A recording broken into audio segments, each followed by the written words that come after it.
Pandemic has wiped out millions of jobs in the United States, but the economy seems to have bounced back strong in February. The country has added 379,000 jobs last month, signaling that the labor market recovery is finally gaining steam. Now, this is the largest gain that the Department of Labor has reported since November, a welcome development after the January report, when only 49,000 jobs were added. The unemployment rate inched down to 6.2% from 6.3% in January.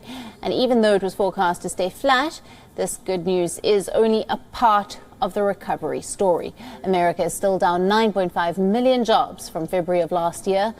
Most of these gains were made in the leisure and hospitality sector, and this comes as states are reopening their economies.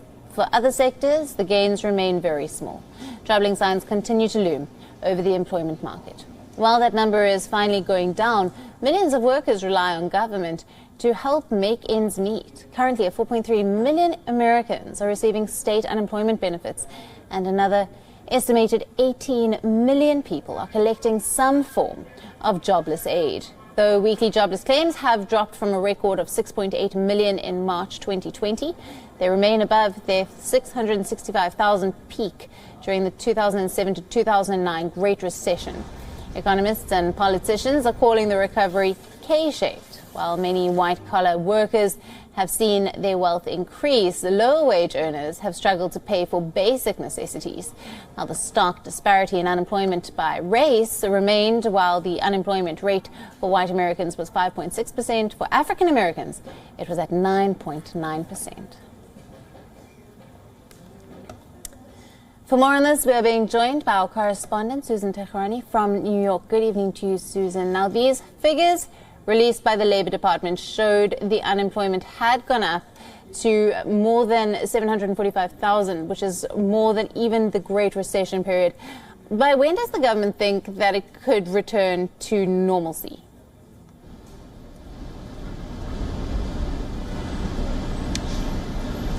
It's a long road ahead, and I think we really see these in these. We see that fact in these numbers. You know, on the one hand, you have, jobless claims going down by a fraction of a point, but then you also have Americans who are relying on unemployment benefits more than ever. And I think one point to look at to see how we're going to get back to normal, if we look at pre-pandemic numbers,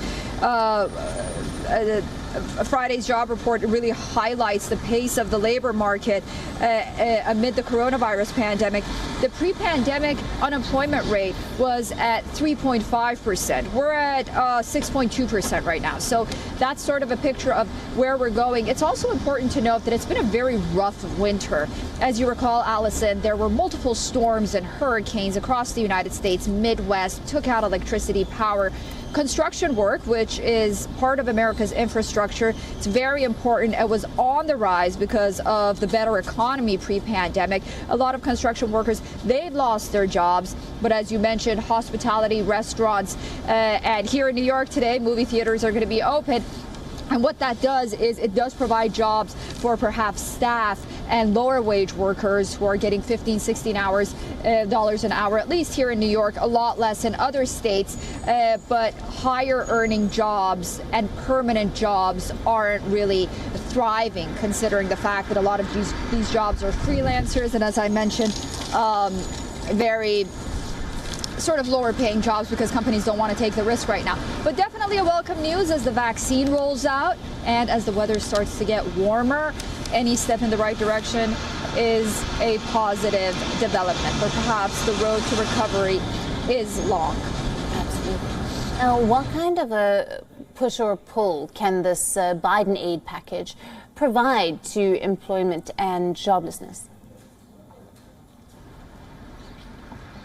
Yeah, this was a part of the package that was very widely focused on, at least for the American public and the world. I mean, in terms of public opinion, most Americans, Republicans and Democrats, agreed that some form of job aid, employment benefit, and the $1,400 stimulus check should go out to Americans. In the last minutes, there was some friction between Democrats, centrists, and those to the left. The centrists said that we should not raise unemployment benefits from the current $300 a week to $400 a week, keep it at $300, but extend it longer. Ultimately, President Biden made a phone call and said, get this bill passed, this is the way it should be, and it would be to our benefit as Democrats to unite as one party and get that passed.